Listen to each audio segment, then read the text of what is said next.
Saat itu sekitar jam 7 malam, tepatnya di bawah pos 2 jalur Cemoro Sewu. Suasana sudah gelap saat itu. Gerimis pun tak juga berhenti. Di tengah perjalanan, lampu senter kami tiba-tiba menangkap sosok yang meringkuk di bawah pohon. Menggigil, kedinginan, dan basah kuyup. Kami pun mencoba mendekat, memastikan sosok apakah itu. Kenapa, Mas? Kaki saya cedera, Pak. Saya ditinggal rombongan saya. Loh, rombongan dari mana?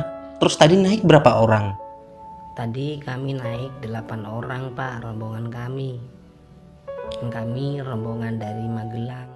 Masnya masih kuat jalan? Insya Allah masih bisa, Pak, tapi pelan-pelan. Ya sudah, kalau gitu yuk gabung sama kami. Kita jalan pelan-pelan. Sambil berjalan tertatih dan pelan-pelan, akhirnya kami pun sampai di base camp Cemoro Sewu. Sesampainya di base camp Cemoro Sewu, kami mencoba menolong si korban ini untuk menemukan rombongannya. Dan benar saja, itu rombongan saya, Pak, kata dia sambil menunjuk beberapa anak muda yang saat itu sedang asik menikmati nasi goreng, ngopi, rokok bersama, dan tertawa-tawa.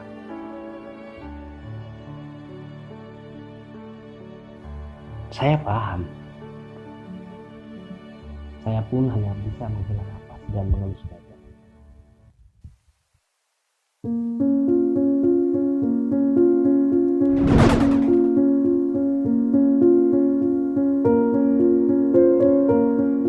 Itulah tadi sedikit gambaran kronologi dari kejadian yang sudah terjadi di Gunung Lawu beberapa hari yang lalu, di mana seorang pendaki ini ditinggalkan oleh rombongannya karena kakinya cedera dan tidak dapat berjalan. Berawal, rombongan pendaki ini berasal dari Magelang, Jawa Tengah. Mereka naik ke Gunung Lawu dengan jumlah rombongan 8 orang. Sampai akhirnya setelah naik ke Gunung Lawu, mereka pun kembali turun gunung melalui jalur Cemoro Sewu. Namun sayang, di tengah perjalanan salah satu dari mereka ini kakinya cedera, sehingga jalannya pun susah. Dan yang terjadi adalah ketujuh dari 8 orang ini meninggalkan satu temannya yang sedang cedera. Kenapa hal ini bisa terjadi? Yang jelas karena rasa solidaritas dari para pendaki itu belum tumbuh.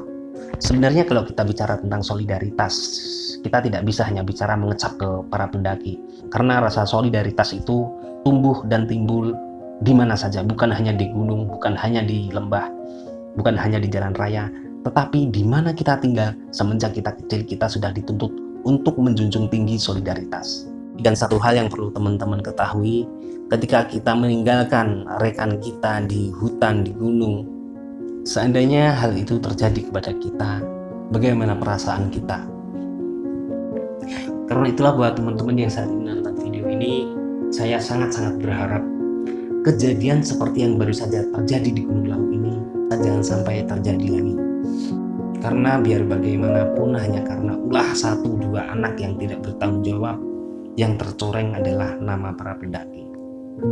Terima kasih, cukup sekian dari saya dan salam lestari.